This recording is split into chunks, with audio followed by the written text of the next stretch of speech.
Over the years, I have developed a handful of modest maneuvers that I think will help you when you have conversation with other people.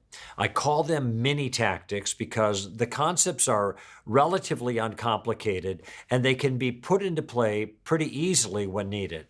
Each of them should have a place in your tactical toolbox. Here's the first one. It's called What a Friend We Have in Jesus. That's what I call it, at least. Have you ever noticed how often people who are not otherwise committed to Christ or the Bible make theological points based on what Jesus either said or presumably did not say? Now, in both instances, when that comes from a non-believer, I have the same question. Why should it matter what Jesus said or didn't say?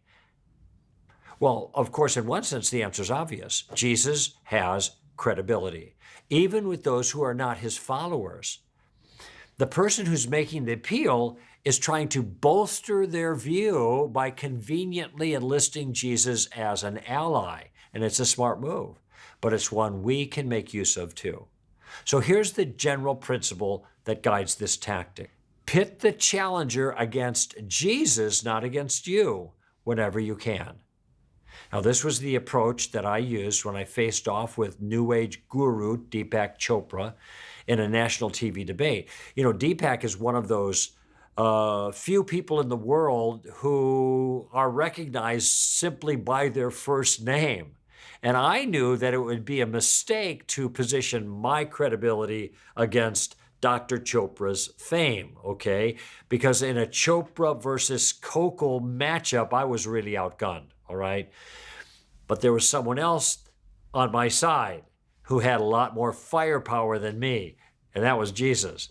So if I could position the debate as a Chopra versus Jesus debate, Dr. Chopra says this, but Jesus says that, who are you going to vote for kind of thing, I knew that I'd fare much better in the eyes of my viewers. So that's the concept. Let me give you some examples of how this mini tactic plays out. When someone presses you on the narrowness of Christianity, who are you to say that your way is the only right way? Well, you can just shrug your shoulders and say, well, I understand how you feel. I get that. But this was Jesus' view, not mine. And he repeated it a lot. And so did everyone else that he personally trained to carry his message after him. That would be the apostles. Do you think Jesus was mistaken? Notice what I've done there. I've taken the challenge and I put the problem where it belonged, in Jesus, not in me. And then the challenger had to argue with Jesus, not with me. That's what a friend we have in Jesus.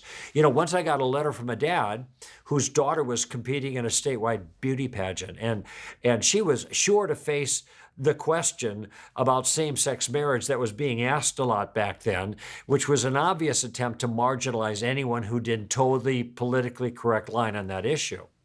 So he asked my opinion. What's the safest way to answer the question, what do you think about same-sex marriage, but still be faithful to Christ?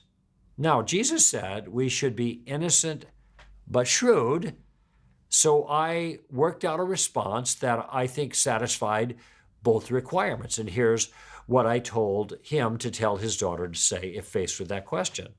She could say, well, since I'm a follower of Christ, my view on marriage is the same as Jesus' view. Okay, so there's a what a friend we have in Jesus. And then to continue, this was a view he made clear in Matthew 19. Let me sum it up this way. Jesus' view on marriage is one man with one woman becoming one flesh for one lifetime. So on the definition of marriage, I stand with Jesus. So you get the point.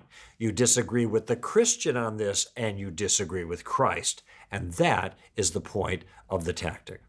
And that's why this approach should be your first line of response when answering those kinds of questions, okay? Let Jesus do the fighting for you. By the way, Jesus' comments in Matthew 19, I was just referring to, may also help you with a similar appeal to Jesus' authority that people offer, which is this: Jesus never said anything about homosexuality. Notice, by the way, that this is an attempt to use the "what a friend we have in Jesus" tactic against the Christian. If Jesus didn't specifically condemn homosexuality, or so they think, then how can the Christians condemn it? That's the thinking, okay? But it's bad thinking.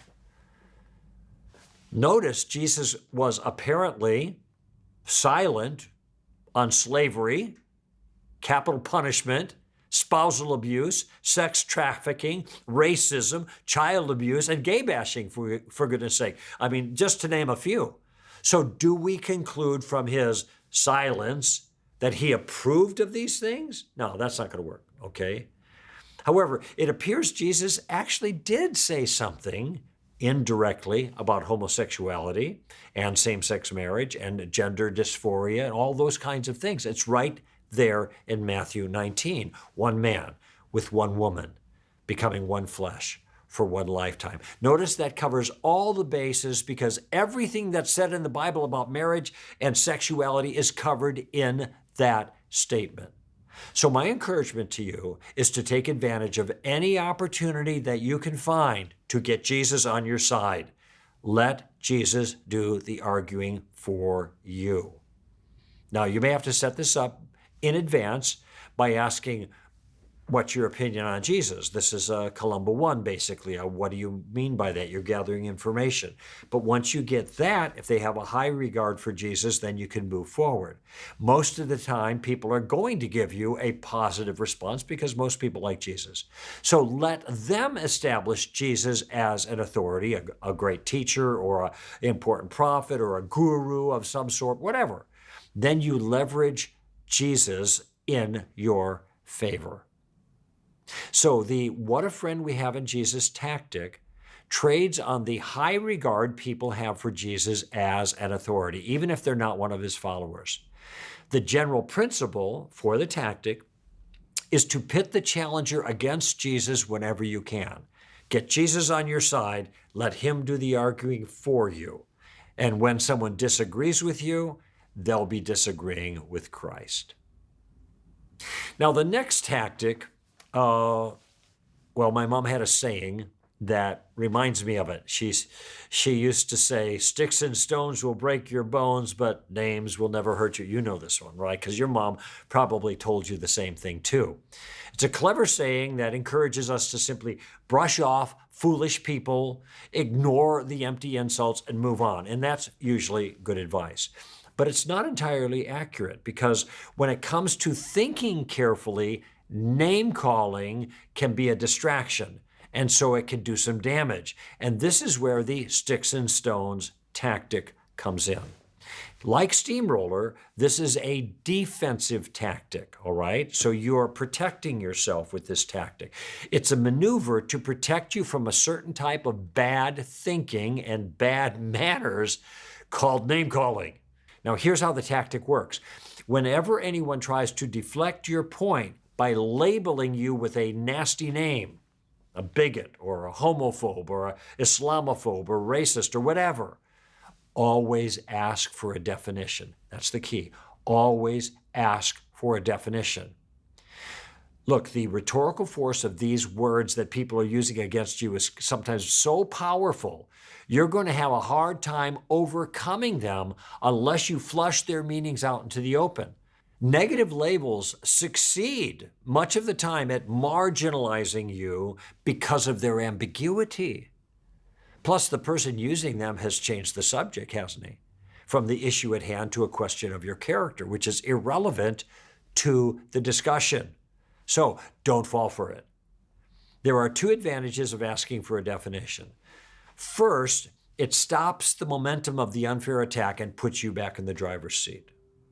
Secondly, it forces the other person to think about what he just did. Once he spells out what he means, you can ask him why he thinks it's helpful attacking your character instead of showing you where your idea went wrong. Remember, ridicule is not an argument. Your questions could help take some of the edge off of an attack like that, okay? I actually suspect that most people don't even realize they've made a false move when they revert to using personal smears. They've been so thoroughly socialized to do this kind of thing that they don't realize that it's bad thinking, as I said, and it's also bad manners. And name calling, don't forget, is kind of an act of hostility. So be sure to be gracious and calm when you ask for a definition and you offer your follow-up questions. So the sticks and stones mini tactic is meant to blunt the rhetorical force of distractive name calling. And here's how it works. Whenever anyone tries to deflect your point by calling you a name, ask for a definition. Your question is going to stop the forward momentum of that attack, and it's going to force the other person to face the fact that ridicule's not an argument. Okay. Now, the next mini tactic was a result of an insight that I actually got from a movie. And the insight is sometimes it's better to move toward an objection, to affirm it in a certain sense, rather than away from it, to embrace the charge rather than run from it. What's the movie? I know that's what you're thinking. In the opening scenes of A Clear and Present Danger, a man with connections to the president is found dead in what appears to be a drug deal gone bad. So to contain the PR damage, the president's advisors tell him to downplay the relationship and distance himself from the problem. Makes a lot of sense. But then the Harrison Ford character suggests just the opposite. If they ask you if you were friends, say no, he was a good friend. If they ask you if he was a good friend, say no, we were lifelong friends. It would give them no place to go, nothing to report, no story. Okay, so in other words, don't run away from the problem in some cases, run towards it and diffuse it. Don't evade, invade. Embrace it, undermine its relevance, and take the wind out of its sails. And I think in certain situations we face, that's good advice. For example, I did a 3-hour national radio debate with American atheist Michael Shermer, and I fully expected him to fire off the atheist's standard response to evidence for intelligent design in nature and in biology. And here's what I expected him to say. If you argue for intelligent design in nature, then you're going to have to deal with the problem of imperfect design. Okay? In other words, if God designed living organisms, their design would be perfect. But, they say, there seems to be design flaws, and therefore there must not be a divine designer. Okay, so I'm thinking about that. What's the best way to approach it? And here's what I decided. If that point came up, I planned to follow the advice in the movie. I'd say, Michael, you're absolutely right. If I'm going to argue for an intelligent designer, I am going to have to deal with the appearance of imperfect design. But you're not going to get off that easily, because one apparent anomaly doesn't nullify the overwhelming evidence for design. That would be like saying that a wristwatch wasn't designed because it ran 3 minutes slow. You'd be straining at a gnat but swallowing a camel. Now, that's what I was prepared to say to him. Notice that this particular challenge to ID is not really an argument against the evidence for design. It's a distraction from the evidence. And so therefore, by moving toward the challenge, agreeing with it in a certain sense, I'd blunt the objection and telegraph to the radio audience that I was aware of the difficulty and I was not shaken by it. Shermer would have no place to go, nothing to report, no story, so to speak. Now, as it turned out, as I mentioned, that issue did not come up in our debate, but something like it did. Shermer pointed out that if the Bible is going to be a guide to morality, then I'm going to have to pick and choose which biblical commands to embrace. Okay, my response? Michael, you're absolutely right. Yes, I would have to do the hard work of sorting out the rules. But that's true of every single ethical system out there, even his. I didn't face any bigger challenge than he did with his evolutionary morality. So what did I do? I agreed with the problem, then I demonstrated its insignificance. I know of Christians, to give another example, who were stumped when atheists charge, well, there are lots of gods you don't believe in too, Zeus and Jupiter and Thor and that kind of thing. So we atheists, we just believe in one less God than you. Well, that stumped these friends of mine, and they didn't know what to say. But it turns out that the atheist is right, but it does him no good. Believing in one less God than the monotheist is exactly what distinguishes atheists from Christians, after all. Nothing meaningful follows from this observation. So the Christian could have simply said, yeah, you're right. You do believe in one less God than I do. That's what makes you an atheist and me a Christian. We already know that. So what's your point? And then watch the challenge fizzle. So the next time someone raises an issue or a problem, instead of backpedaling, maybe think for a moment if there might be a way to move toward the objection and embrace it and thus diffuse it. Here's a couple more examples. Well, the church is filled with hypocrites. Yeah, you're right. Actually, the church is filled with worse than that. It's got liars and swindlers and fornicators and adulterers and drunks and self-centered egotists. The church has got sinners of all kinds, which is precisely why they need Jesus. Moving towards the objection. Here's another challenge. There's so much evil and suffering in the world. How can there be any God? Now, there are a number of ways to approach this particular question, but here's how to do it by moving towards the objection. Of course, there's so much evil in the world. This is exactly what you'd expect if the Christian account of reality is true. The Bible doesn't just explain evil, it predicts it. We live in a world that humans broke, and a broken world produces broken people in broken situations. I mean, this is just what you'd expect because evil is central to our story. Without the problem of evil, we'd have no story, okay? Moving toward the objection. Again, here's another one. Oh, Jesus is just a crutch. God is a crutch. Yep, you're right. Handicapped people need crutches. We need God to help us, to hold us up, and to forgive us. So what crutch are you leaning on? How about this one? Every culture has a flood story like you have in the Bible, so therefore it's just a myth. You're right. Of course, every culture has a flood story. That's exactly what you'd expect if there really was a great flood that wiped out most of the human population. Do you think every culture independently invented a fiction like this? So as you can see, moving toward the objection instead of backing away from it can often change the dynamic of the conversation and cause a complaint to just go dead in the water. So here's a summary of that tactic. Moving toward the objection is a tactic that's useful when it's to your advantage to agree with the charge rather than to oppose it. Sometimes it's possible to cast a negative as a positive. Tell them they're right. Then show them it does not work in their favor the way they think it does. And by embracing the complaint, when you can, it diffuses it and it takes the wind out of the critic's sails. The next mini tactic is a simple communication tip that I think will make you much more effective as an ambassador for Christ. And here's the tip. Watch your language. Now, I don't mean avoid vulgar or obscene talk. I'm presuming you're already doing that. I mean something else. When you take your seat on an airplane, okay, and the flight attendant makes her announcements, what does she say?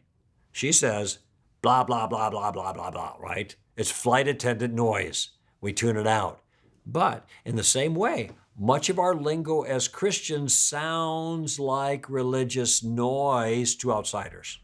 Terms like faith or belief or the Bible or receive Jesus or even sin, as important as it is to talk about that, all those terms fall on deaf ears, okay? They've heard it before, they tune out what to them is just a bunch of religious blah, blah, blah, okay? Worse though, Christian lingo can be misleading. This is especially true of the word faith, which nowadays suggests a kind of fantasy, a leap of religious wishful thinking. No reason, no evidence, that kind of thing. And nothing like this is in view with the biblical concept of faith. Still, it's the way many people, including Christians, it turns out, mistakenly understand the notion. So here's how to solve the lingo problem. I have made a habit of finding and using, a very important step, finding and using substitute words, synonyms for religious terminology, synonyms that will brighten my conversation and improve my communication. For example, instead of quoting the Bible says, or whatever, or the Word of God, and these are both easily dismissed by outsiders. I'm just saying. Why not cite Jesus of Nazareth if he's the one that you're quoting? Or maybe the people Jesus personally trained to follow after him if you're referring to the apostles. Or if you're in the Old Testament, maybe refer to the ancient Hebrew prophets. How about that? Now, these substitute phrases mean the same thing, of course, but they have a completely different feel to them, and that's the point. It's much easier to dismiss a religious book than the words of a respected religious figure. Now, when referring to the Gospels, I might call them the ancient biographical evidence for Jesus, or maybe the primary source historical documents for the life of Jesus of Nazareth. That's the way historians see them, and so that's the way I talk about them. And notice that I've been using the phrase Jesus of Nazareth much of the time instead of Jesus Christ, or even the more religious sounding Christ.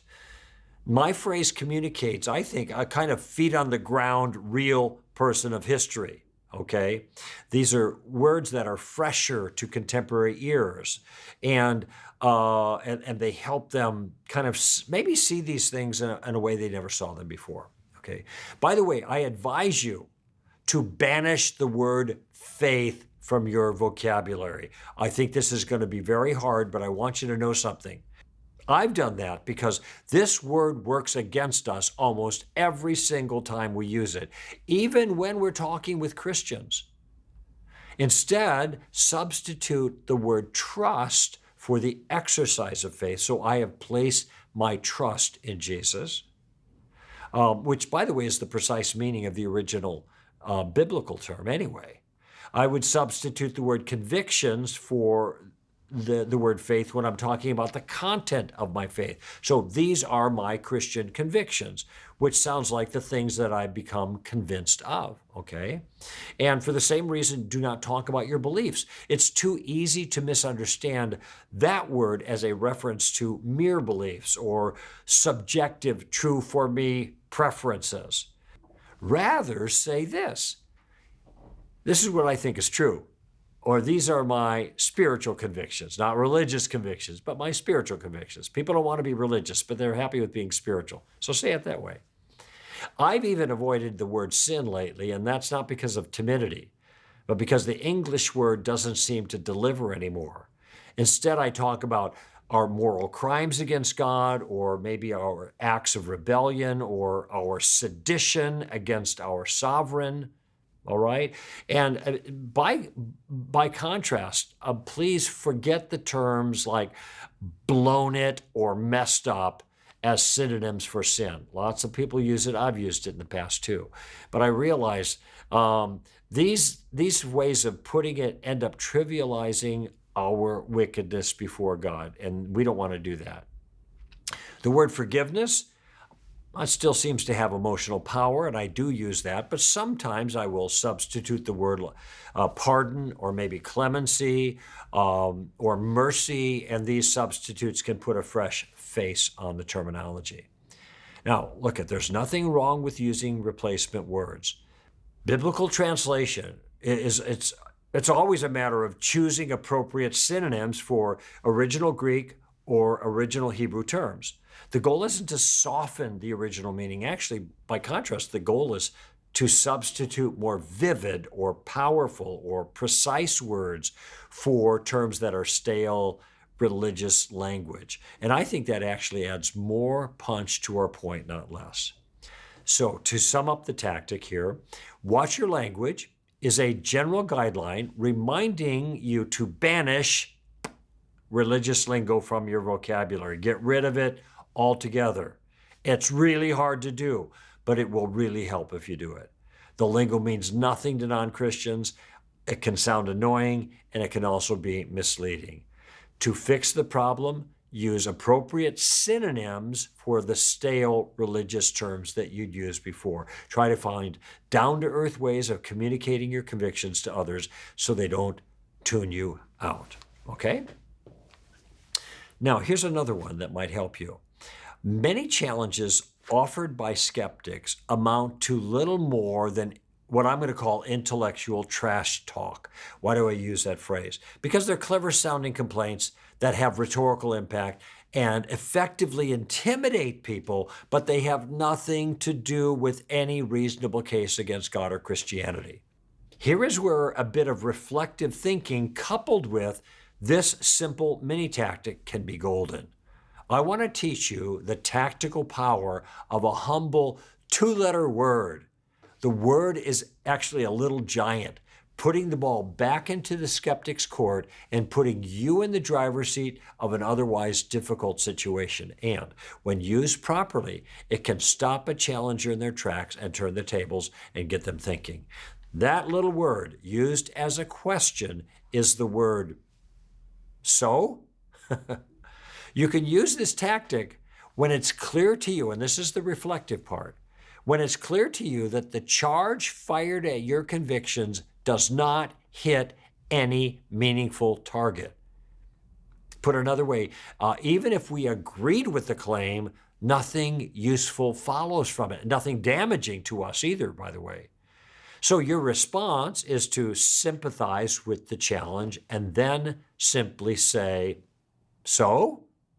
For example, it's not uncommon to hear a dismissive, Christians are stupid, from a critic. Well, I've heard it before. I probably said it before, a long time ago. And my response is simply, you're right. Some of them are. So? There are plenty of dull, simple-minded, gullible religious people. So what?